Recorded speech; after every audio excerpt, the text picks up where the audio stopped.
Each California Channel Island has its own heartbeat. Each island has its own dynamic, its own size, its own orientation, its own very intimate personal history. Well, this is the final frontier of our continent, at any rate. Well, there's 8 islands off the coast of California. The 4 northerly ones are kind of in a line just off of Santa Barbara here. The southern 4 islands are more widely scattered, but to just say that they're a group of islands is to completely misrepresent what they are. They are the trace of a vanished world. I do this interview with a little hesitation, and I'm a little nervous about what we're doing here. If you love this island, for God's sakes, don't come here. Some days the islands look as though you can touch them, they're so close, but unpredictable weather out here can change that, and it has caused many people to lose their vessels, lose their lives in some cases. The oceans around the islands are unlike the mainland ocean. They're remote, they're hard to access. I kind of think of our California Channel Islands as our North American equivalent of the Galapagos. I coined this phrase and I say it today. Hi, this is Channel Islands National Park. This is the greatest national park in America, and that's what it is. I've been living here for 22 years, within sight of the islands. Although I've written many books in this house, I often wondered what goes on out there.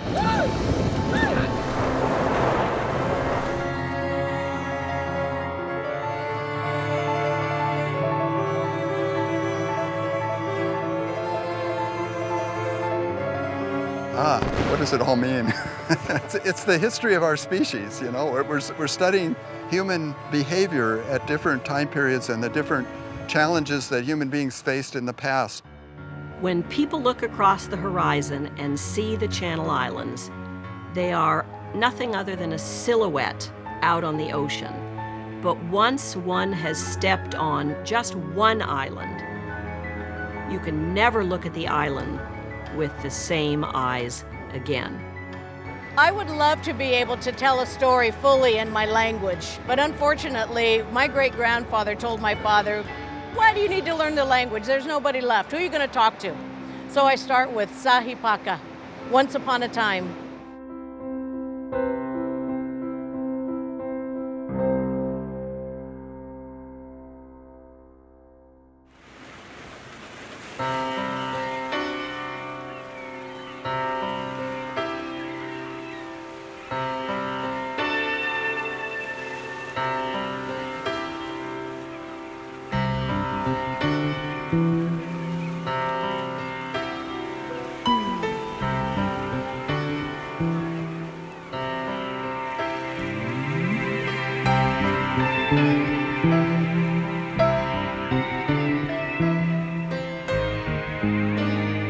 Most days, the Channel Islands sit in plain view of millions of people along the California coast. Hardly anyone can tell you their names, let alone what the natives called them long before. After the native people were all gone from California's Channel Islands, generations of ranchers and fishermen, sportsmen, and even the military transformed them to suit their own purposes. Eventually, it all took its toll.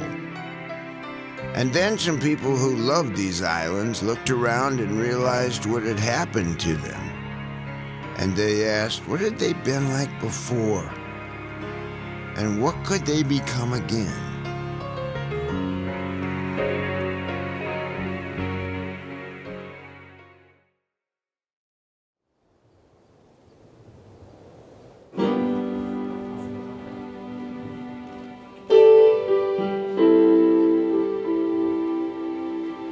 We shower down on some blue bayou with a bamboo pole stuck in the sand.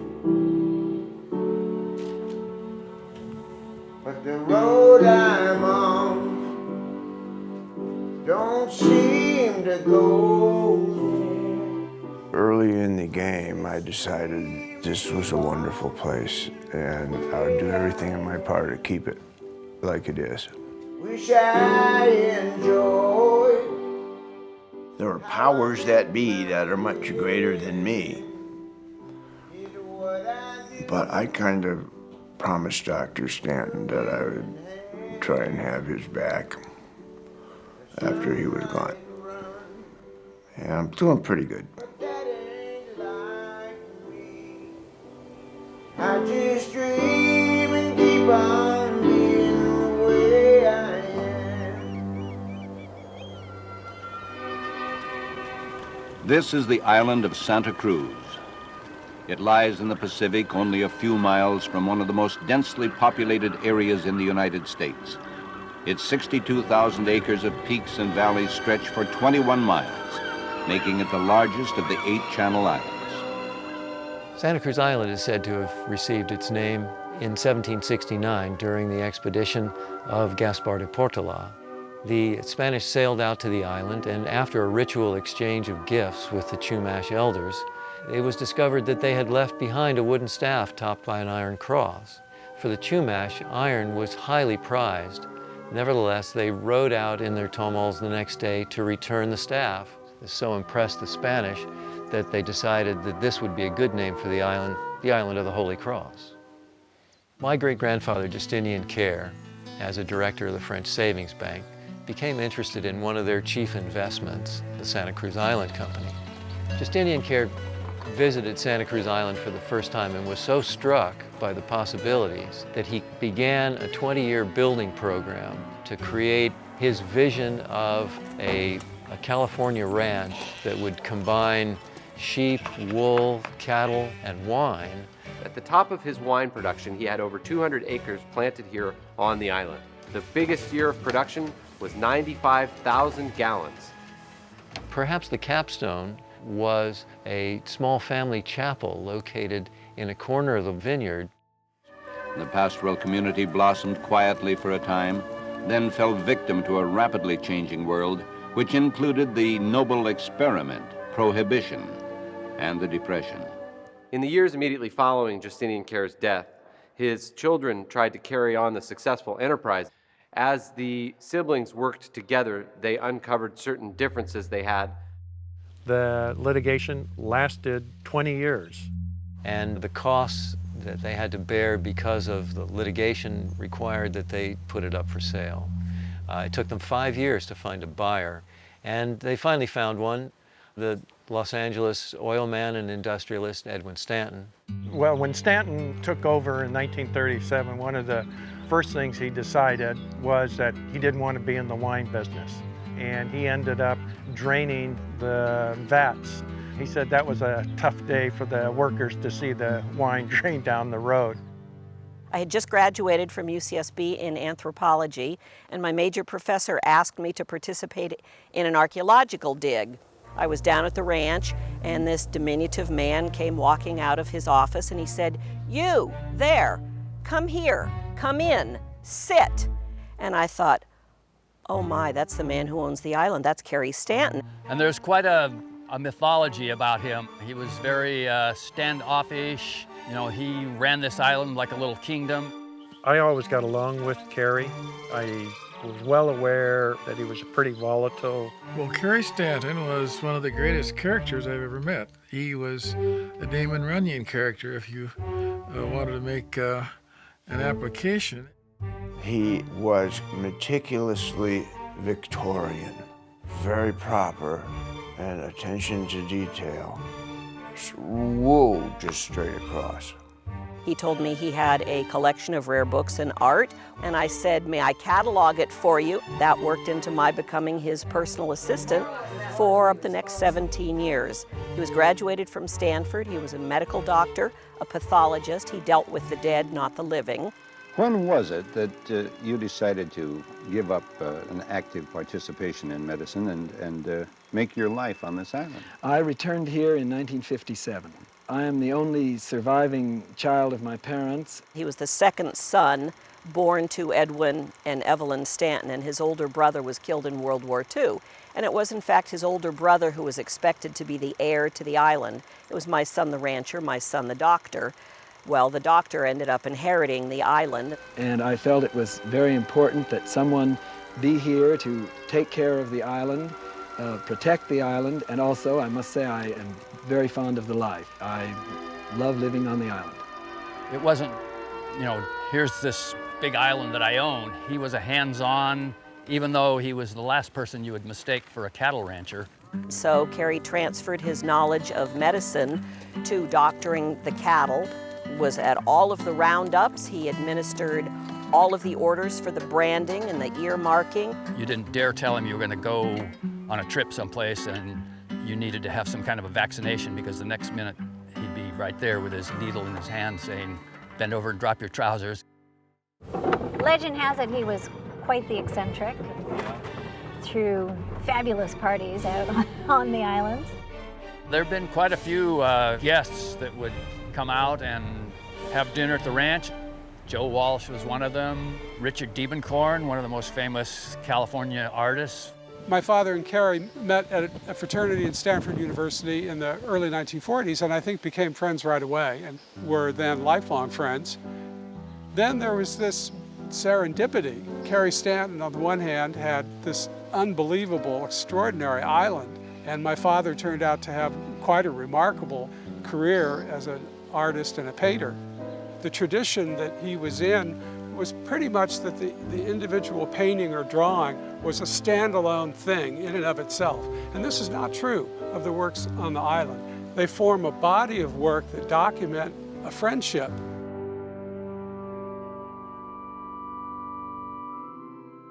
I got fascinated with the fact that there was, first of all, a chapel on the island. Nobody knew that.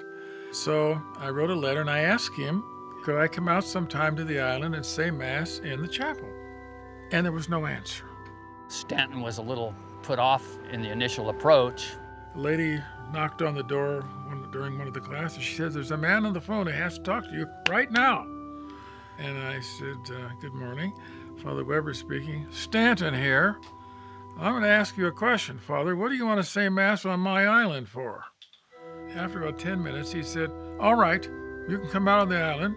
You come on the 3rd of May. And I said, 3rd of May. Yes, aren't you a Catholic? And I said, of course I am. He said, that's the Feast of the Holy Cross, Santa Cruz.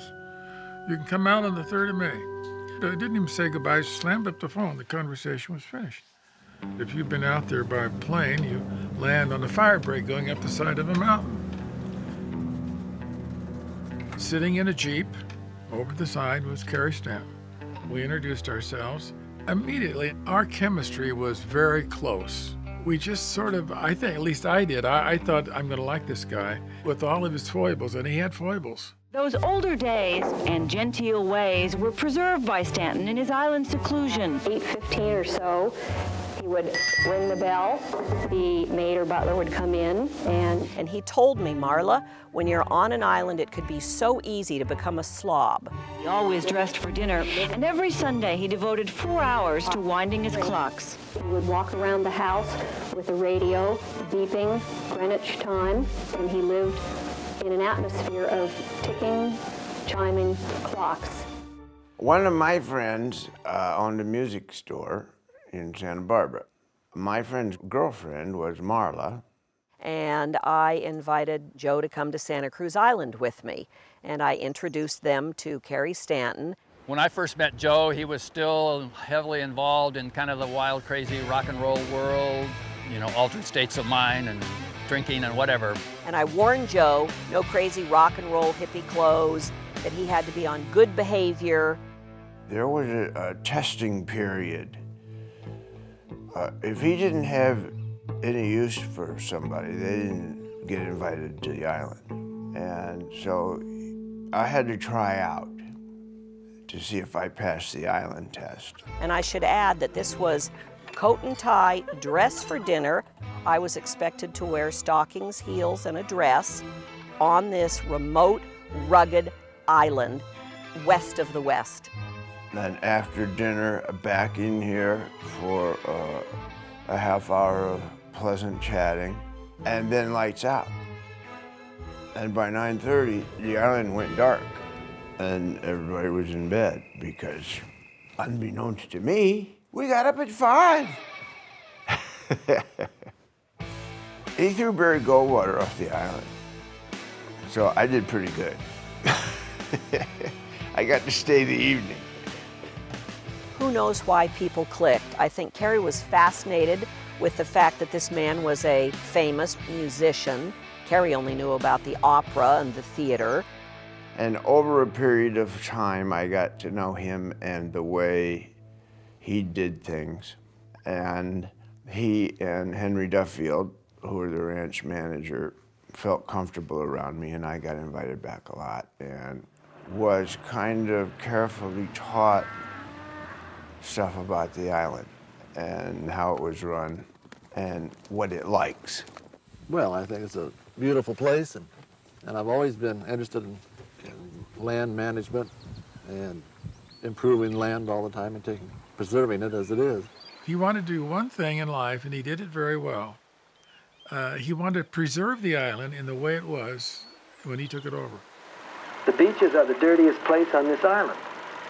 I know an awful lot of yachtsmen, and I'm appalled that they consider the ocean a garbage pail. He pulled into a cove and found a very large bag of trash. He went through it. Rotten food, coffee grounds, banana peels, and mail. He got the name and address. He flew that hefty bag of trash off the island. He walked into the yacht broker's office, took the hefty bag of trash. Very politely dumped it on top of the broker's desk and said, "I believe you left this on my island." There's something about the island that it's so special that people just have such a passion for it. And one of those passions is the passion to control and to dominate it. There's a passion to preserve it.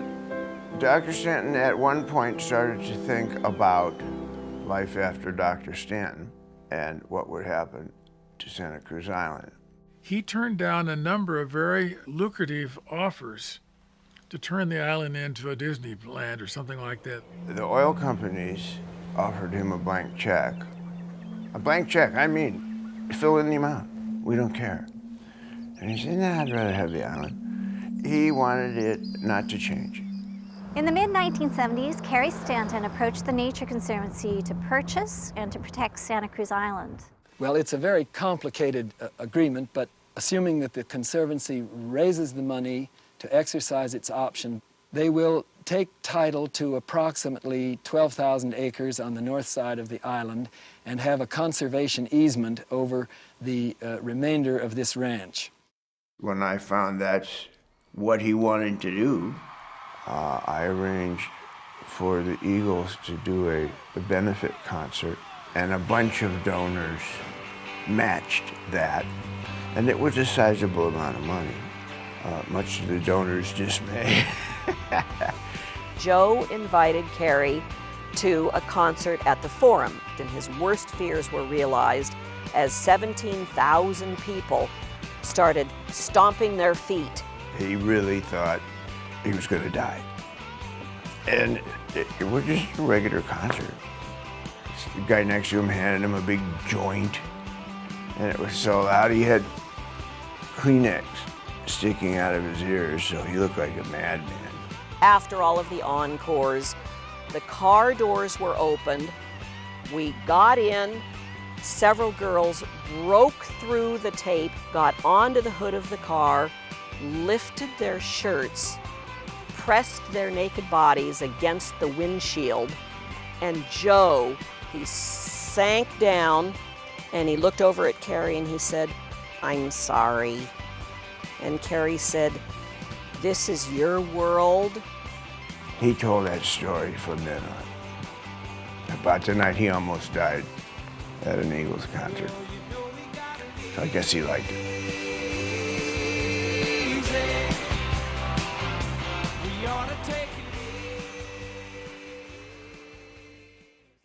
By 1978, the Nature Conservancy had purchased 90% of Santa Cruz Island for roughly $2.5 million. I don't know what it was worth, but he didn't care about the money.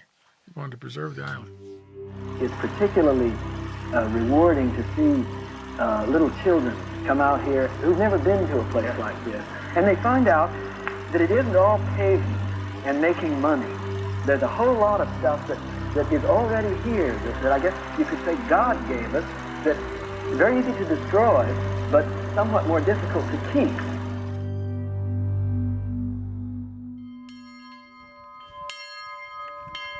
I came to realize what this is and what a wonderful place it is. The one thing that I latched onto that I can put my arms around and wrap my mind around is the well-being of this island. And so I decided that's what I would do. That was my one thing. I think our basic viewpoint about the island is what holds us together. The island is unique. Even among the islands, it's unique. I think that's the bond that I have with Joe, and perhaps it's the same way with you. This year we commemorate, and it's our 47th celebration of this annual Mass. It's a tradition that was started by Carrie Stanton in 1968. I couldn't believe it, because I just had such a good time out there. I thought, golly, I get to go back every year, and I did. I went back for 44 years. It's just mutated into what it is. All of the old family of the island, friends of Stanton, the Cairns, anybody who has anything to do with the island, we get them out here once a year. And it's a tradition, and it's what I'm all about. Nothing changes. And this is my 27th year. When the Eagles each year go to make up their schedule, what comes first? Santa Cruz Island. You bet. I don't. Have you ever heard an Eagles song? Maybe once. Are you kidding? California Hotel. I remember that. The only thing I remember, California Hotel. There's the Hotel California. Hotel California. Yeah, whatever. Yeah. For the first couple of years to my senior, we hadn't really gotten used to what we were doing. We were kind of winging it. If the priest starts flapping at the mouth, we start playing something because it's hot out there. Bang this out real quick. We do have two other relics out there, Carrie and Henry.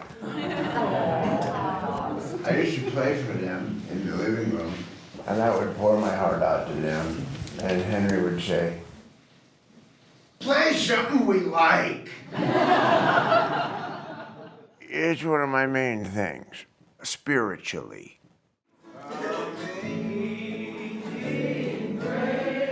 If there is a God, he hangs out on this island a lot. The Chumash creation myth is that life started here. And God made a rainbow, and man walked to the mainland. It's an honor and a privilege that this came into my life. It's part of my awareness that is extremely grounding. So spiritually, it's a driving force. I come here a lot in my head, in times of mental turmoil. I just come here and everything is okay.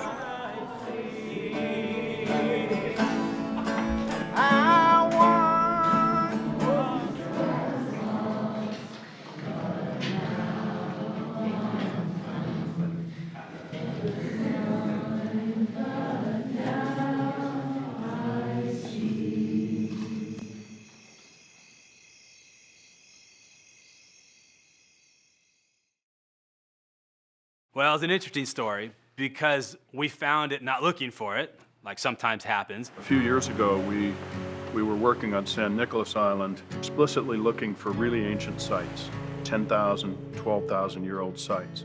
We were out looking at old soils. We were looking for the earliest evidence of human occupation. This was sort of a different way of doing archaeology because the really big, obvious occupation sites, the shell middens, are usually up on top of the dunes.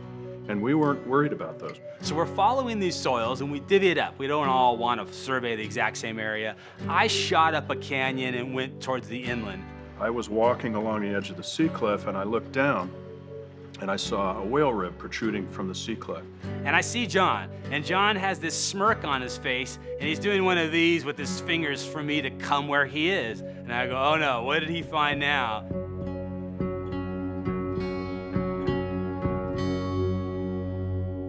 I thought it was a fossil, and I thought, you know, that's pretty cool. It looks like a whale fossil. So I climbed down the cliff to look at it, and underneath it was the edge of a redwood box. And one side had already fallen off, and so the contents of the redwood box were exposed. And I could see some shiny things in there. It was sort of in the shade, but I reached in and I pulled out an object, and it was a piece of carved soapstone, an effigy, an unusual object. I reached in and pulled out another shiny object, and it was a piece of old green bottle glass. And then I reached in and I pulled out one more, and it was a copper button, a very old copper button. So we knew we weren't looking at anything very early, but something probably historical. And at that point I realized, like, you know, stop pulling things out of the box. But it was also in an area that the rain travels through, and it was receiving a whole bunch of erosion. These objects were not going to make it through the winter. It was actually raining that day. We just stopped what we were doing and decided we'd better salvage these boxes. There was a feeling of euphoria when we discover it, but almost a feeling of dread when we figured out what we had to do in a short time frame, and that if we blew it, we were blowing it not only for ourselves, but perhaps for all of humankind, perhaps for everybody interested in the Channel Islands, and certainly Native peoples. So we felt this overwhelming responsibility to get it done right. And the only thing we had time to do under that circumstance was to expose them, map them, and we took a metal sign, slipped it under the one box, and dropped it into a banker's box.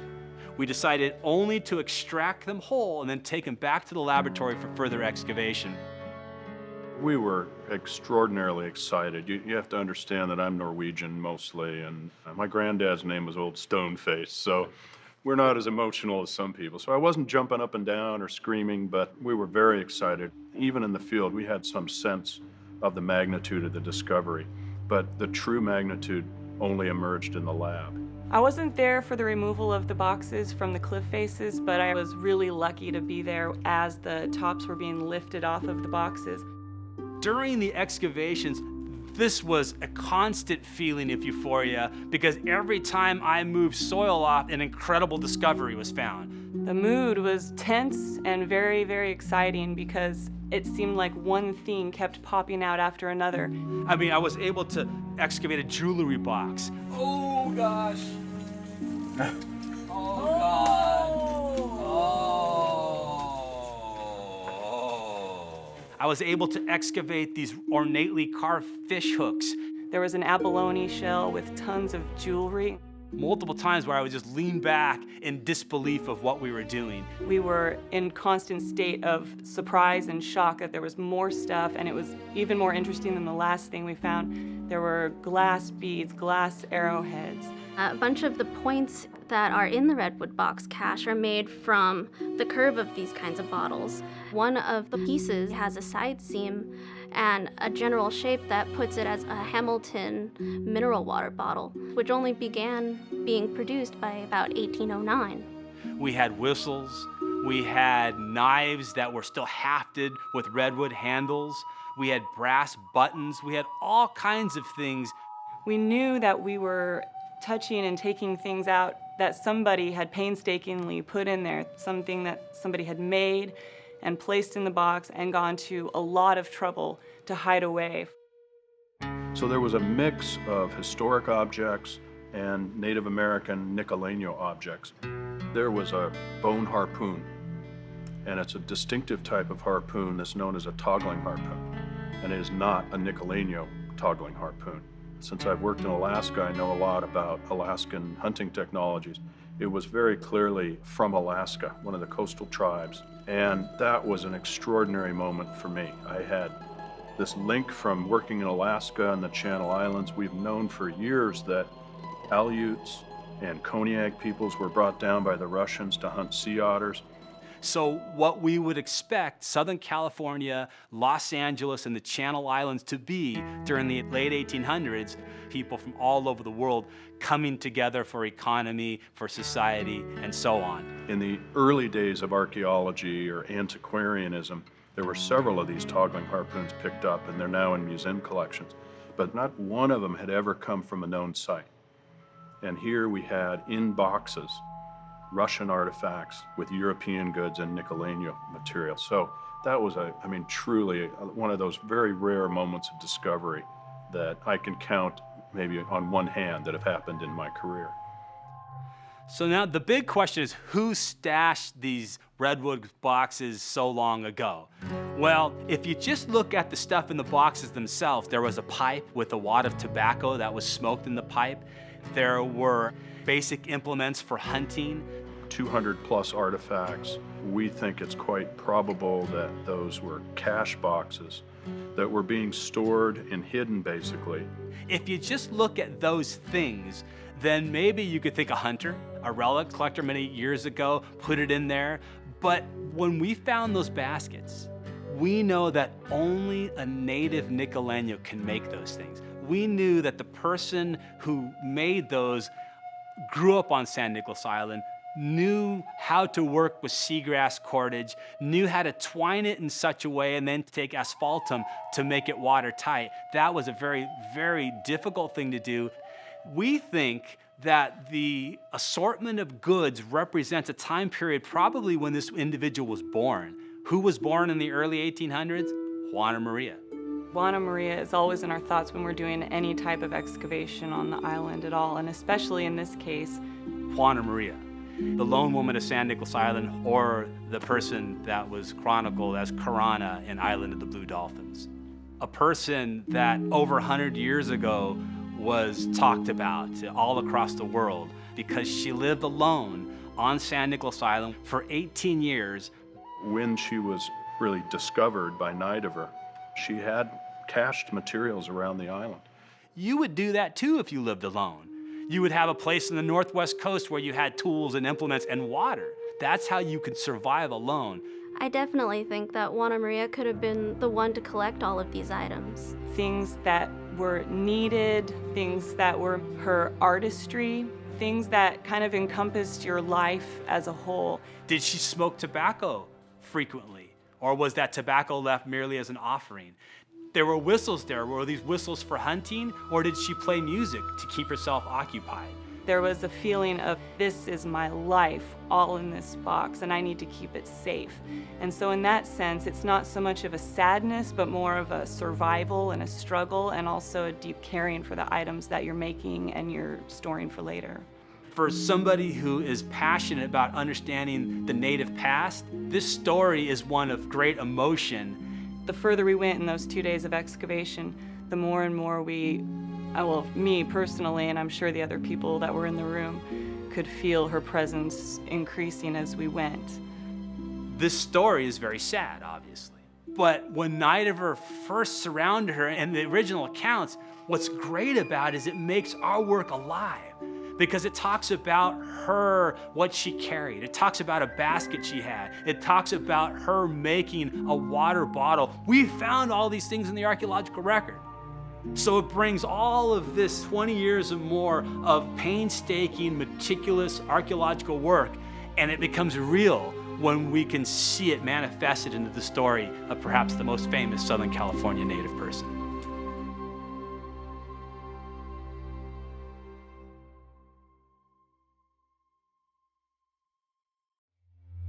The Conservancy would like to see Santa Cruz Island return to its natural state. That means the removal of wild pigs, sheep, and eventually cattle, all introduced to the island with the arrival of European ranchers. They don't belong on a nature preserve. They're causing incredible destruction on the island, basically ruining the natural system, the habitat for other plant species and animal species that are native and belong on the preserve. As an artist, it's not my job to take sides. It's my job to present both sides. What drew me to this restoration project was the controversy over removing the invasive species on the island. The moral imperative. Who's in charge? Who plays God? What animals are privileged and which ones need to be eliminated?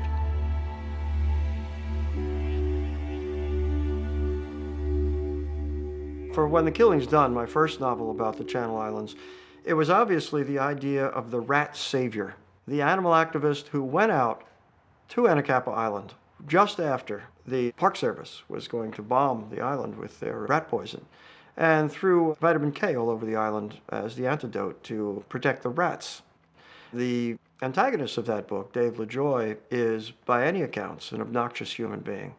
However, he has one principle that is unshakable: thou shalt not kill.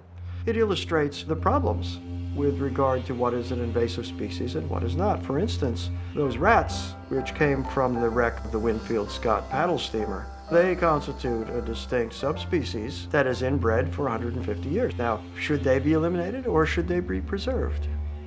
I'll answer my own question. They need to be eliminated. The reason being, there are rats everywhere, and rats are the chief problem with invasive species on islands in particular. The protagonist in T.C. Boyle's book, When the Killing's Done, is a woman by the name of Alma, who is deeply committed to the preservation and protection of Santa Cruz Island.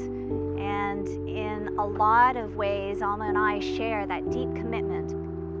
When I first came to work on Santa Cruz Island, I was daunted by the challenges that lay ahead. The removal of thousands of feral pigs, to being able to make sure that the island foxes didn't go extinct, to also being able to restore a lot of the island's native plant species that were out here. I first came to Santa Cruz Island in 1965. My early work was with the island fox. At that time, this population was very healthy, very abundant. All of a sudden, in the late 90s, we realized that the population had started to decline.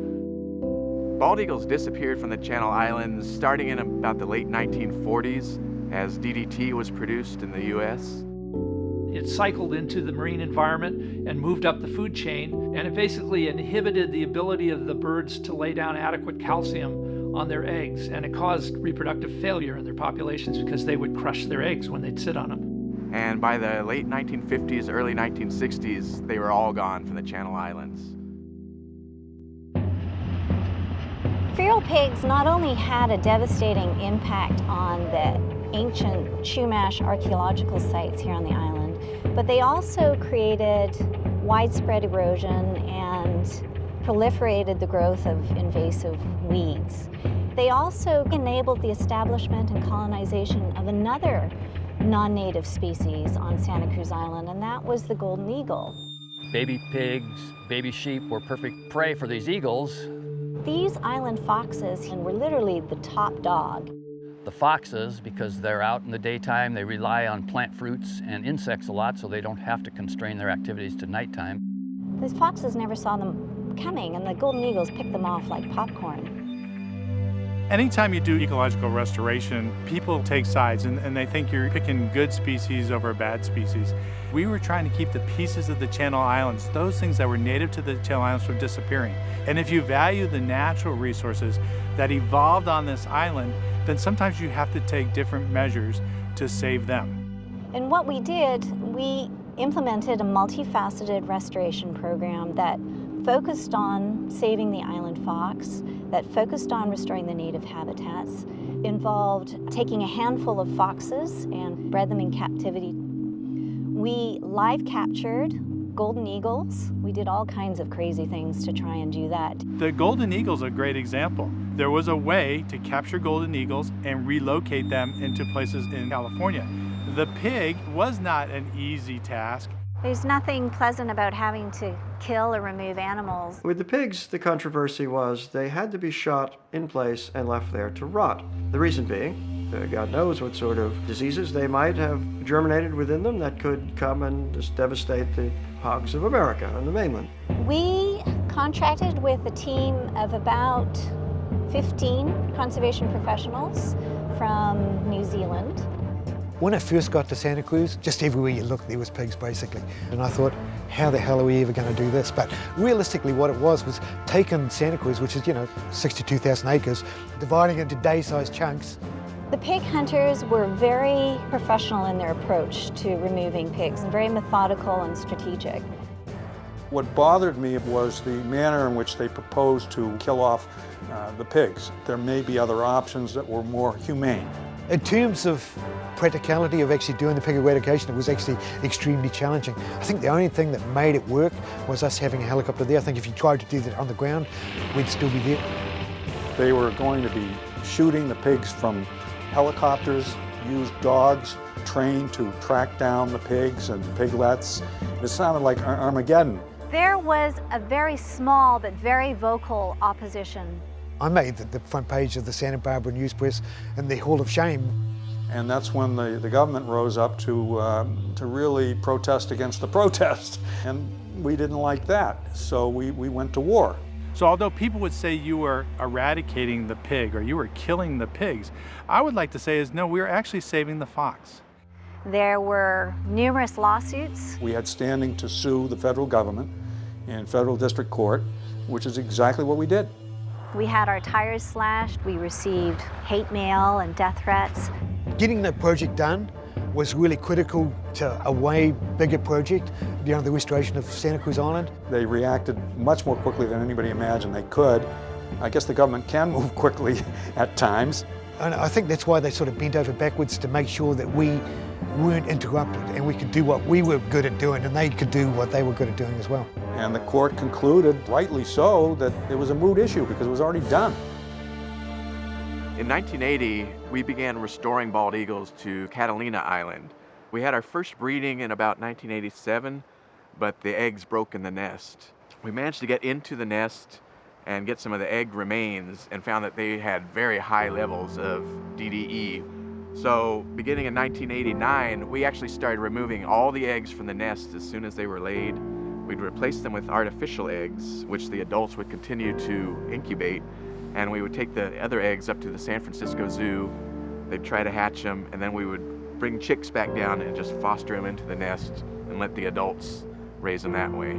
There's been a whole level of conservation efforts that have gone into recovering those populations and bringing them back as breeders onto the islands. But the resource managing agencies said, well, what if we reintroduce bald eagles back onto the islands and they eat island foxes just like golden eagles are eating island foxes? I said, well, one way to look at that is let's go back to one of these historic bald eagle nests on the Channel Islands.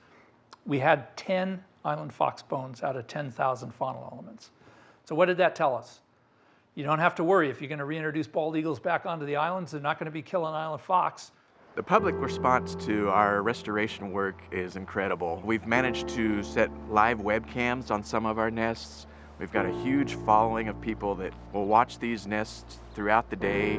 One of our viewers from New York actually called us up and said, these chicks were just knocked out of the nest, attacked. One had a hole in its beak and one had a broken wing. We were able to recover the chicks, get them to the mainland for rehabilitation, bring them back out and release them.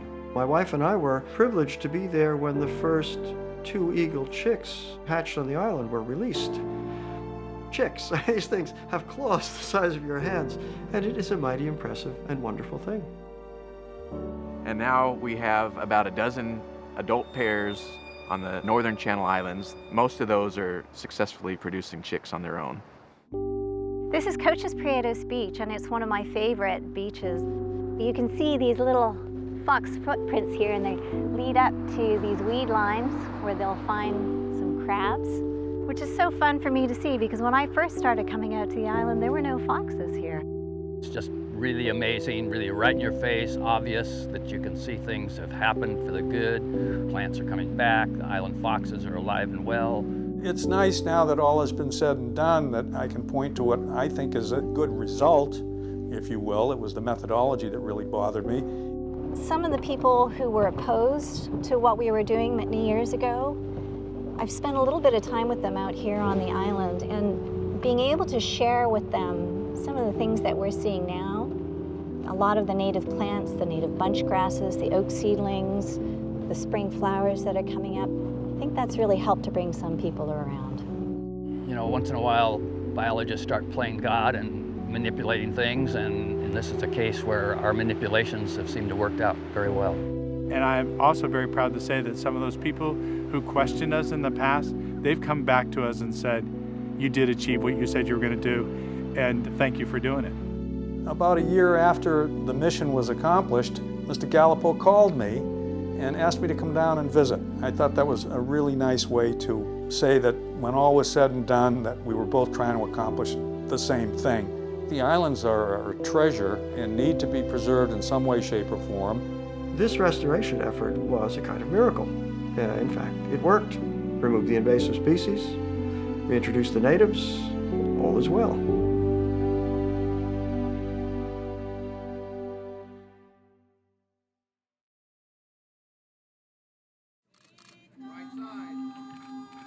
The dark water.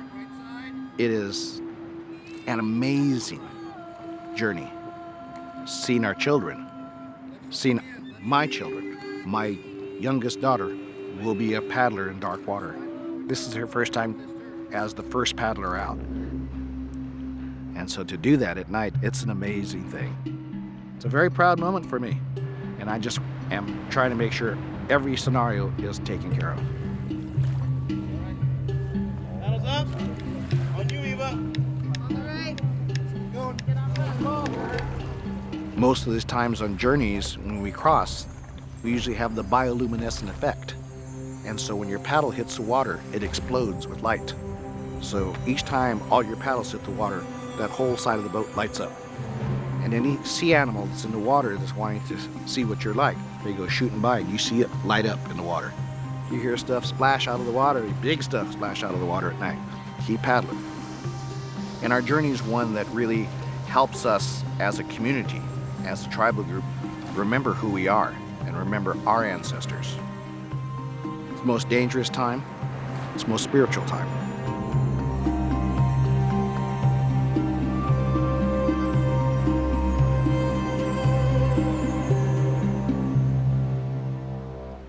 Aku muptmai pishke ep utashka alish shupupushka alish. Greetings in my language and my name, my traditional name, meaning memories. I will say the canoe medicine, because that's how we talk about it, was put to sleep by one of our ancestors around 1834 because the mission system had really destroyed that culture. Really, the definition of Tamil is the house of the sea. That's how we look at it. This is our place. This is where it takes care of us and gets us one village to the other, brings all our food in. You know, if you had a Tamil in your village, you were a well-off village. It was the 1850s when the last Tamils were being manufactured. And because of Fernando Librado, who was interviewed by John Harrington, we know how they were made. They would gather redwood, driftwood on the beaches and they would cut them into planks. And then they would drill holes into them where they would then thatch them with cordage. And then they would caulk all the holes in with asphaltum. You can tell who built a Tamil by the size of the hand. That's how this is the identity of the Tamil builder from village to village. I mean, just probably had huge hands. My Tamil would have been small, I think. We're blessed in '76 to have a Tamil built by Peter Howarth and the reestablishment of the Brotherhood of Tamil, and them actually taking that boat out to the islands and paddling around the islands. That was a wonderful feature, but still, it was not complete. I've always known that I was Chumash, but I never really embraced it. Didn't really have a sense of family, just feeling really scattered. But I've always been really connected to the ocean. I went to the Coastal Band Chumash Nation Council meeting, and I was reluctant to do that because I felt nervous. And they welcomed me with open arms and told me about the paddle. Which is always a scheduled annual channel crossing from Channel Islands Harbor to Scorpion Harbor on Santa Cruz Island, which as the crow flies is 20 miles. It's been a little over 150 years, and we restarted the tradition of crossing in '01. Today, our paddle practice is called a village hop. So we started at the Bacara, which is our village of Helapulunite, to Ledbetter, which is our village of Sioxton. Santa Barbara Channel is known as being very dangerous. And if all of these other kind of power boats struggle in this channel, a canoe will struggle in this channel. For me, because I'm new to all of this, you can feel the sense of urgency just trying to get from one thing to the next, like trying to make it through the surf. Now you're out of the surf, and now you're in the open ocean, and you're wanting to stay positioned so that the swells don't capsize and start coming over the side of the Tamil. Several years ago, we had to worry about the shipping lanes. But the biggest issues we've been having is climatic change. We have definitely noticed a climatic change over the last 5 years, and so we can't cross over without getting caught up with two different confluences and currents coming up through the channel. 4 years ago, I believe, we got actually swamped. Just a huge wave came over the boat, and she was done. She's just filled with water.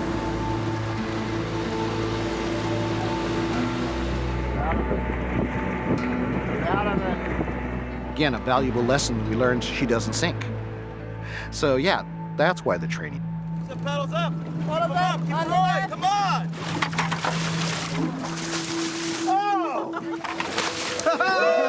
Keep somebody paddling, and somebody's gonna be bumping. Training again is to know what you have of your equipment in your vessel. You got to make sure everybody knows how to use it. And so to do it, you make the new people bail out water. Keep paddling, you guys! Keep paddling! You can't simulate it until you just do it. And when she takes water on, people better know how to get it out.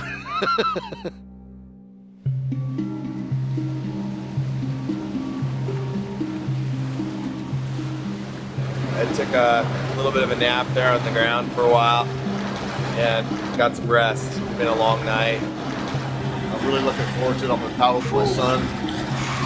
He's been coming out here since he was 7 years old. I feel really proud right now and just ready to get in the Tomol and start pulling hard. First crossing, we were actually by the arch. And as we go in between the two islands, from Anacapa over to Santa Cruz, we had some problems getting across that potato patch with confluence of waters coming across. We actually started taking in water quite a bit. And at that point, we were paddling with 5 paddlers. First thing we did is remove the biggest paddler out, when she was like 250, and you're out of there. Boat rose up a bit. She started to loosen up. Then we threw out sandbags. We had to throw probably about 8 sandbags out. Rose up a little bit more. She's still taking on water. Lessons learned the hard way. Oh, God. Every pool is a prayer. We do that, and that's why it's so important. A lot of us have lost our roots. And what we do today is to kind of remind people where we're at. Kind of saying that, you know what, don't forget the past. We have our legends of creation, and the islands, the Channel Islands, were where we originally started. One splash, one paddle! Legends have it, we occupied the mainland here through the use of the Rainbow Bridge. And that story tells us our relationship, our symbiotic relationship with the ocean. Our Creator made sure that in case anything happened as we crossed from the islands to the mainland, if we fell off as we looked down, that we wouldn't perish. We'd simply evolve. And thus we've become very close to the eloquoi, the dolphin. It's a huge thing for me because I've never been there. Nobody in my family, in my immediate family, especially from the Chumash side, nobody's ever been there that I know of, have never spoke of it. So it's gonna be a powerful spiritual experience. There's probably 300 people on the beach itself. You're seeing sage smoking, you're seeing songs and cheers, and you're actually crying because you're part of it. You actually feel that. The Tomol is a powerful symbol of revitalization. It brings us all together. I look forward to approaching Limu and being able to carry the Tomol up that rocky beach shore as a crew.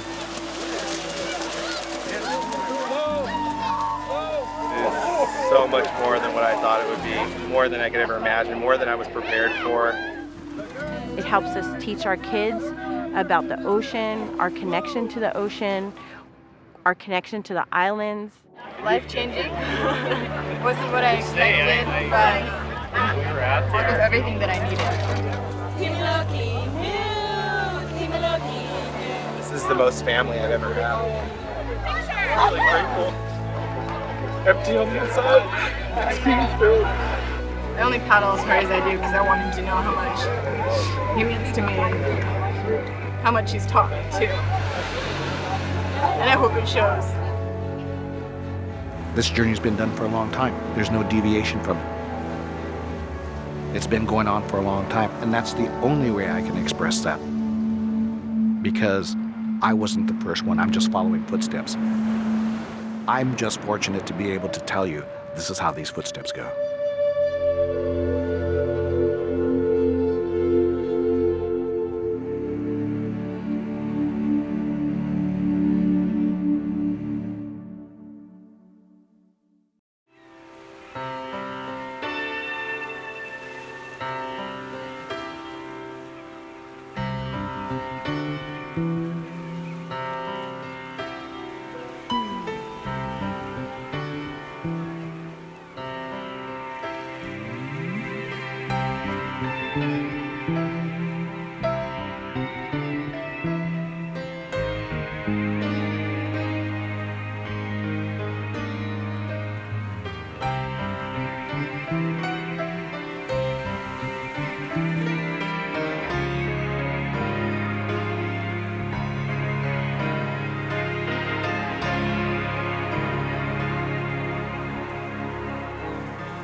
For a DVD of this 3-program series, please go to www.thecifilm.com.